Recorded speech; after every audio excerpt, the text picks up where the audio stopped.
So today, we'll be talking about Debo Adejana Mentorship Programme. That's what we'll be talking about today. And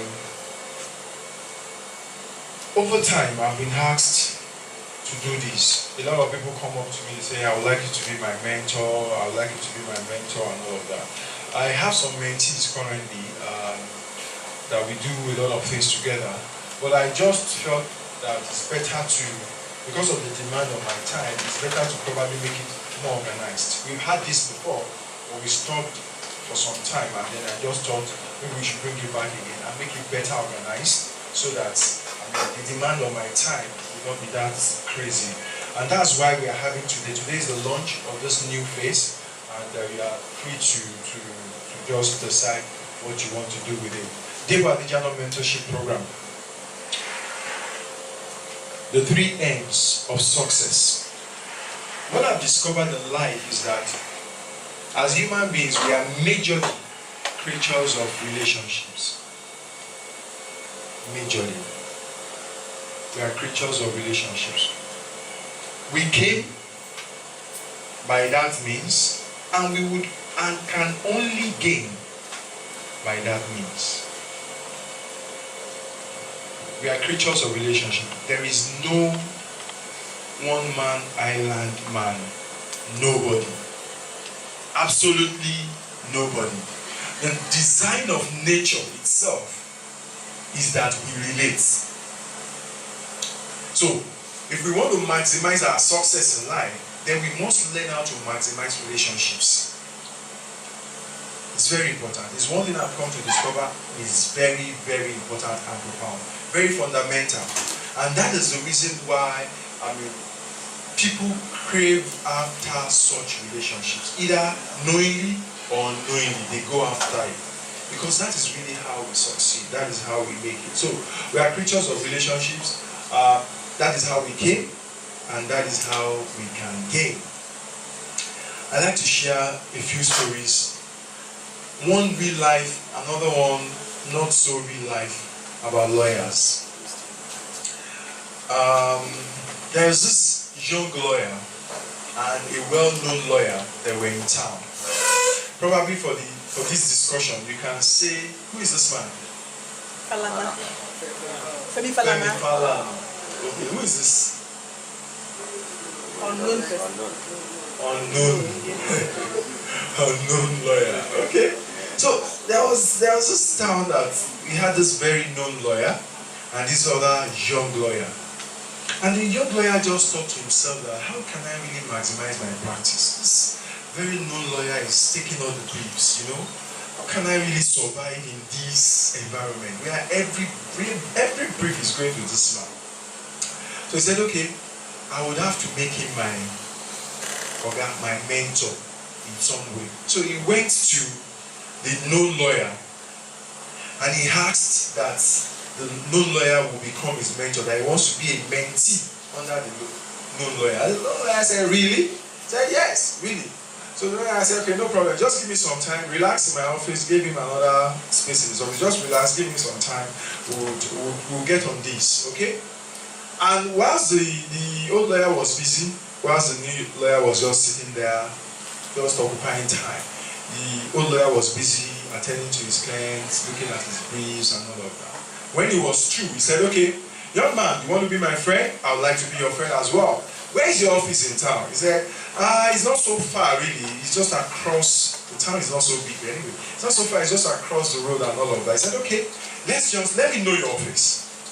So the old lawyer took the young lawyer, his hand around his neck now or shoulder, and they walked across town, to the young lawyer's office. Just enjoying themselves, chatting as they were going and all of that. People saw the old lawyer and the young lawyer laughing together and joking and all of that. Nothing legalistic. Nothing about the case of Odudua versus Oyemeko, 1982. Nothing about all of those things. Nothing. Just normal. So you have how many kids now? When did you get married? Hope your wife is treating you fine and all of that. Just normal gist. And he got to the young lawyer's office. So he said, sir, this is my office. Said, oh really? You have a good office anyway. When I was your age, I don't think I could afford this. So you actually on a good, on the right path. Really. Just keep it up, okay? So anytime again you want to see me, you can come over, no problem, okay? See you later, bye, bye. When the old lawyer left, the young guy thought to himself, what is this? I said I want him to be my mentor. So that, he can, and he just came, we just walked across the road, got to, what is this? Well, he settled down in his office to continue his work. He said, well, I think I've done something. Maybe when next we see again, probably that's when he will want to start this mentorship session. The old lawyer too got back to his office. Briefs were coming, and there were some briefs that could not afford his pay. And those ones he left his office sorrowfully as if, oh, how will we do this now? As they were just, talking to themselves and discussing with some other people, some guy said, look, you're looking for what? That guy said he wants to collect 20 million. Wow, can you? Said, we can't afford it. That's why we left this place. Said, come. You see, there is this other lawyer in town. He's a friend to this old lawyer. If they can be friends, they must know there must be something that binds them together. And they are professionals. So they must be at one kind of level together. So if he is asking for 20, let's go and meet that old lawyer, that younger lawyer. Maybe he would be able to, And so they go to his office. The young lawyer charged them 5 million. He got the brief. They left, another set came in. They left, another set came in. That one left, another set came in. By evening, the young lawyer realized that he had gotten more working briefs than he had ever gotten in his life on that same day. He asked himself, what happened? He tried to do some little investigation only to realize that, wow, as they were walking across town, chatting, a lot of people saw them and they simply concluded that they are friends. And so, whatever we can't get this old lawyer to do, maybe because his fee would always be far more, we can get it from this long. It's the same result we will get. It's just the experience we are paying for with this old lawyer. That was how the guy began to. He said, wow, really? So this is actually mentorship. I've started not knowing. So he continued the relationship with the lawyer, and of course, in no time. So you can imagine that if every time you see Femi Falana, if we always see this guy close to him, anytime you see him, maybe behind him, maybe holding his jacket, anytime you see Femi Falana, if you always see this guy beside him, do you think he will be unknown to this class today? The Femi Falana that we talk about of this world, the Keyamo that we talked about of this world, the Dele Aturu that we talked about of this world, they have something common. If not all of them, most of them, I think 80% of the popular woman rights activist lawyer that we talk about today have their roots in Ganifawa chambers. Does it not say something about their success? And mind you, those guys are a bunch of the most successful lawyers in Nigeria. Yes, they do human rights, but they are wealthy doing it. It's a passion, it's a crusade, they like it, yes. What's his name? Onogo took Lagos State to court on behalf of the people. Okay, so you now want to have a case with Lagos State.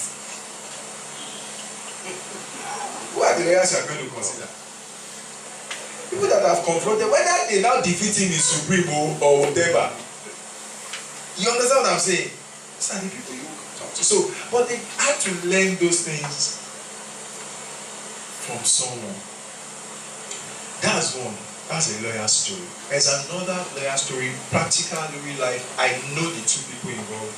I know the junior lawyer, flesh and blood. In fact, he does business for us. I won't mention his own name, but I'm sure it's someone you get to know later in the lawyer's future. but I will mention the other parties' name just so that the discussion can sink in. GOK Ajayi died a few days now, we can say ago. He's a renowned lawyer, one of the generations of the FR Williams. Those kind of generation is GOK. He died a few, you can say days ago, probably, or weeks ago. Now, there's this friend of mine who has worked with him for 8 years. 8 years. Towards the latter part of GOK's life, he was virtually the one handling most of the matters in the chamber. 8 years of his legal career, as in he finished service and he started working. So he's just 8 years old in the legal practice. But he's handling, has been working for GOK Ajayi all these years. Now, he's the one running the chambers now. He's the one to run the chambers now. Of course, probably he wasn't well paid before now, or even some time ago. Maybe later it became better paid, maybe. But guess what? It's just 8 years in practice. And while we were talking, he said, look, some of the reasons why I do this, because ordinarily he should go and put his own name to outside and say something chambers, I mean, but he's continuing somebody else's legacy. Tell you, one of the reasons I will do this is there are cases that I just need to handle. And in the 2 years that is required, maybe 10 years of practice, I would actually become a SAN. Cases already in Supreme Court. The required number of cases you need to handle up to Supreme Court level to become SAN, they have it even in abundance there. And it's just 8 years in practice. It means that by the time it's actually 10 years, you would have met all the requirements except for the decision of the bench, or what do they call them, of the bar, those, the panelists. And probably we can be seeing very soon, maybe the youngest, because it's quite young, maybe the youngest, I know the youngest is became SAN at about, maybe, is it 30 something, I've forgotten? The youngest, sorry? Yeah, if we have the information, yes? Coinsola. What was the... I'm not sure of the age. You are not sure of the age, okay. Maybe my friend will be younger by the time he becomes SA. But how did that happen? By the relationship. Did he enjoy the relationship through and through? I'm not too sure. Will he enjoy it? Yes. Is he benefiting from it? Yes. At the end of the day, the long run effect, will it be better off for the relationship? Yes. So, we started by saying we are creatures of relationships. We came as a result of relationship. We will gain only by relationships. And there are 3 basic relationships that I just wanted to talk about here. And so you got the message talking about 3 M's. Because this is about mentorship, and because we are launching our mentorship program, I just want to talk about those 3 M's. What do you think this picture suggests? You can see a guy holding the mouse, looking into a screen, and someone that looks a bit elderly trying to touch some things on the screen to explain to the guy. Who will you call this guy probably? A mentee. A mentee. You can as well see a group of guys sitting across the table and a lady standing in between and probably discussing some things. Who will you call this guy sitting across the table? They are mentees. They are being mentored by this person. You see, to attain anything in life, you will always have, at some point in your career, at some point in your relationship, at some point in your business life, have someone take you by the hand. And you need to live life across these three relationships. At any time in your life, you must be a mentee, a mate, and a mentor. At every point in your life. That is a way to maximize relationships. You know, we are talking about maximizing these relationships. So at any point and every point in your life, you must be a mate, a mentee, and a mentor. There must be someone you look up to. Like this guy is looking up to this older man to try and put him through some things. Or these guys are looking up to this lady to put them through something. So at every point in your life, there must be a mentee relationship with someone. You must be a mentee to someone. At every point. At every point. At every point.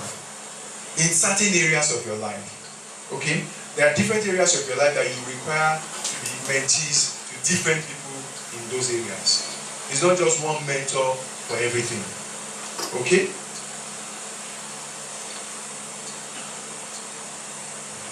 This picture tells you about what?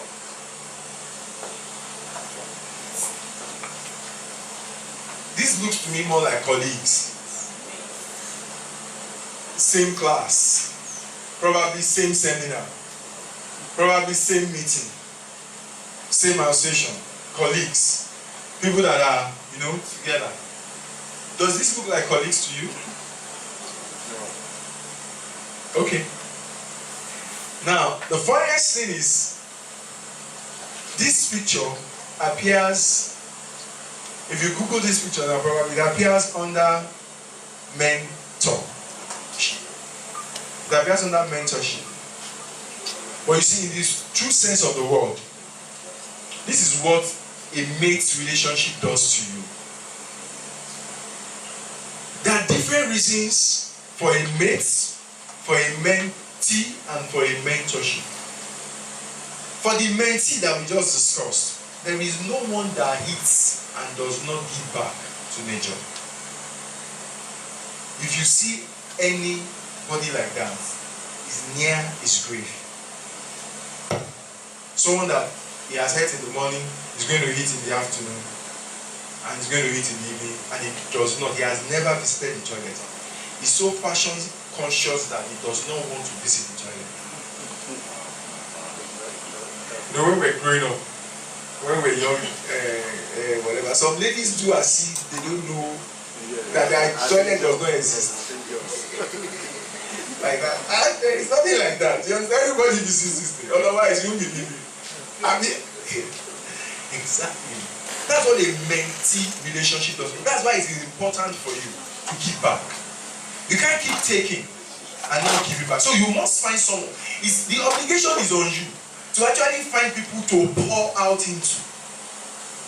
Just like the obligation is on you to look for toilets. Hello? It's not optional though. It's not like when nobody is coming to you. You have to actually go out of your way, adopt someone, and mentor them. It's something you must have for you to maximize your existence, for you to really gain and live a fulfilling life that you should live. There is nobody that takes and does not give out. It's not possible. Otherwise, the person will soon leave this world. But a colleague relationship, a mate relationship, is important for you to get motivated, to get challenged, to use it as a springboard to achieve. I don't know how many of us, way back in my own secondary school, there used to be rivalry. If you are first this overall, God help you, you may not be first the next one. Funny enough, all of us are friends. All of us still read together. All of us solve problems together. Do you understand? But within that friendship, there is serious competition. You understand? There is serious competition. The ones that don't compete that way, we don't see them, they don't matter in classes. If they don't care even, they may not matter in life. Some of them compete in other things. There are some that they compete in thuggery and will be the most dreaded guy in school. So when he sees his mate, he gives him a slap. And if you like, challenge him. And then you guys will enter a fight. If you master him that day, he will avoid you. So that you don't disgrace his claim to being a big boy. You understand? You don't mess him up in front of people and he loses his title. But most importantly, we challenge ourselves. When the test goes out and then you score 9 and your colleague scores 10, you ask yourself, what kind of nonsense is that? How did I make that mistake? The next time they say, before the test, you are preparing because that guy must not. And God help you is a lady that usually comes first in your class. That's scary. You know, and funny enough, you know that it's been proven, I think it's been established really. Ladies are usually very much more brilliant until they start yielding to the attention they are getting. And they start getting distracted. So when you go to primary schools, really, girls are the ones that are usually top of the class. Most of the time. They are in a larger number. Okay? I was still going through a secondary school's program. One secondary school around my area. I was going through their yearbook. And I was looking at their GSS 1 to, in fact, GSS 1 to SS 3. I think it was only one class that they had a guy that was the top. The rest were girls. They are usually more brilliant. And so the boys will never agree. Say, they read it like anything. I remember in secondary school, I think most of the time I used to be like 3rd overall, 4th overall. And there is this lady that I just cannot beat. I don't know what happened. Till we left that service, I see, even till today, I see we should go back to secondary school and try this thing. How can you just, you know? I think it's similar. We were in the same class, I think in Form 4. I said, yes, I will know what is as if. She was going to, if anybody lives around Realty or Kota area, you know Apata Memorial. When Apata Memorial really just started, when the man was still alive, and I discovered that that's the lesson Formula was attending. I enrolled in the lesson.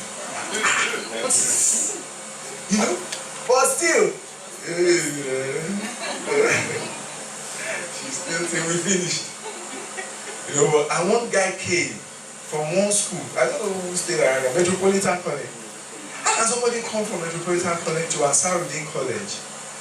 And he came in year 4. We were told when he came. Some people told us that somebody left Metropolitan, that we should watch out for the guy. But first time, we didn't see the guy. We didn't see his real life. This one, Aka Metropolitan. You know, second time. You know, it's overall. It's it's continuous and then it's compounded, cumulative stuff. Second time, we're looking at him like this. He had gone. That guy is a wizard. If you put Ahmed, we used to joke in secondary school, the only thing he knows how to do is read. While we're in secondary school, funny enough, the story changed after secondary school. But while we're in secondary school,